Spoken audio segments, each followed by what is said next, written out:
Баткен шаарында медицина кызматкерлеринин кесиптик майрамы белгиленүүдө. Ага ылайык Апас Жайнаков атындагы музыкалык драма театрына залда өзүңүздөр көргөндөй Баткен облусундагы район шаардагы өмүр сакчылары келишкен. Атайын бул салтанатка президенттин Баткен облусундагы ыйгарым укуктуу өкүлү Абдикарим Алимбаев баштаган мамлекеттик кызматкерлер катышууда. Алар коомдук бүгүнкү медицина кызматкерлеринин ордо полтоодо экенин айтып, атайын сыйлыктарын тапшырышууда.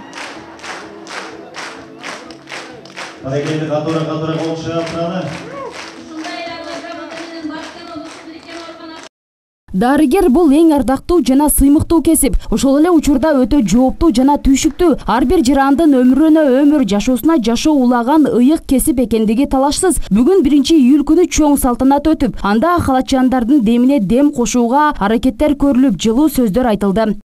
Бүгүнкү күндө мамлекеттик тараптан медицина кызматкерлерине бир канча колдоо көрсөтүлүп жатат.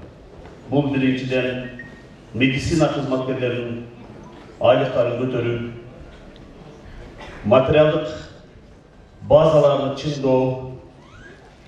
Ошону менен бирге биздин Баткен областында дагы бир канча иш-чаралар жүрүп жатат.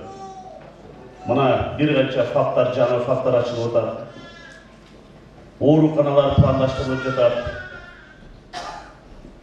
Жакында эле өзүңүздөргө маалым болгондой, өзүңүздөр күбө болгондой, биздин өлкө башчыбыз өзү келип, ушул биздин Баткен областында медицина кадрларын көбөйтүү максатында, даярдоо максатында мына окуу жана дарылоо ооруканасын, ошол менен бирге ушул биздин студенттерге жатаканасын курууга капсула коюп кетти.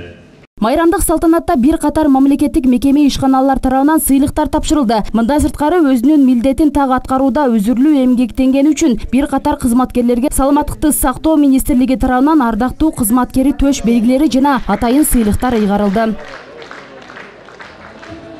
Анан ушул учурдан пайдаланып, ушул жалпы медицина кызматкерлеринин ушул кесиптик майрамы менен чын дилимден куттуктаймын. Деги эле ушул медицинада бизде ар оор, кыйын учурларды башыбыздан өткөрдүк. Ошондуктан мындан ары тынчтык, аманчылык болсун, дайыма элибизде ден соолук болсун, оорубасын, сыркабасын. Мен ойлойм, медицина кызматкерлери жалпысынан талкмай эмгекти кылат деген ишеничти айтым келет. Şu Covid orusu uçurunda 2019-2020 жылдары аябай оор кырдаал болду. Covid'in pandemiyası oldu. Жапатырмак биздин медицина кызматкерлери жергиликтүү бийликтер менен бирге иштешти түнү күнү.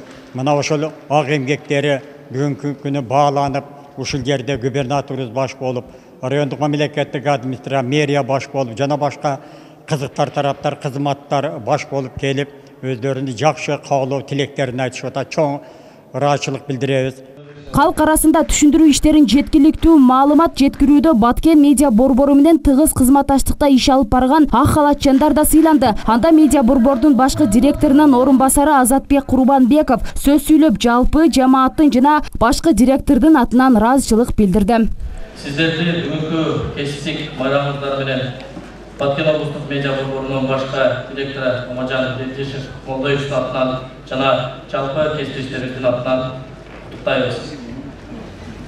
Сөзүнө антына бекем турууда халатчандар бул бардык кызматтарга, бардык жарандарга үлгү десем жаңылышпайм. Муну ар бир жетекчи, ар бир жаран мойнуна алат, таанылат, деги келет. 32 жылдан бери Кадамжай районундагы ооруканада медайым болуп эмгектенген Мария Токтобаева бүгүн Саламаттыкты сактоо министрлиги тарабынан ардактуу кызматкер деп табылды. Атайын төш белги тагылып, кубанычында чек жок. Анда да мамлекет тарабынан дарыгерлер үчүн көрүлгөн колдоолорго ыраазы болуп турган чагы. Мен Баткен областына караштуу Кадамжай районунун Жаңы Жер айылында 90-жылдан бери медсестра болуп иштеп келемин. Старший медсестра болуп иштеп жүрдүм, дежурный медсестра болуп иштеп жүрдүм, ар кандай медицина тармактарында иштеп жүрдүм. Ардактуу кесип ээси болуп, ушул медаль менен сыйлаштылар. Рахмат. Жалпысынан облус боюнча 6700дөн ашуун медицина кызматкерлери эмгектенет. Алардын 4000ге жакыны орто билимдүү. Аларда 12 адис Кыргыз Республикасынын эмгек сиңирген дарыгери наамын алган. Өлкө башчысы Садыр Жапаров медицина кызматкерлерине кам көрүү максатында ушул жылдын апрель айынан тарта айлык маянасын 100%га чейин көтөргөн. Бактыгүл Мираделова, Абдилламит Абдиманап уулу, Алтын бешик жаңылыктары.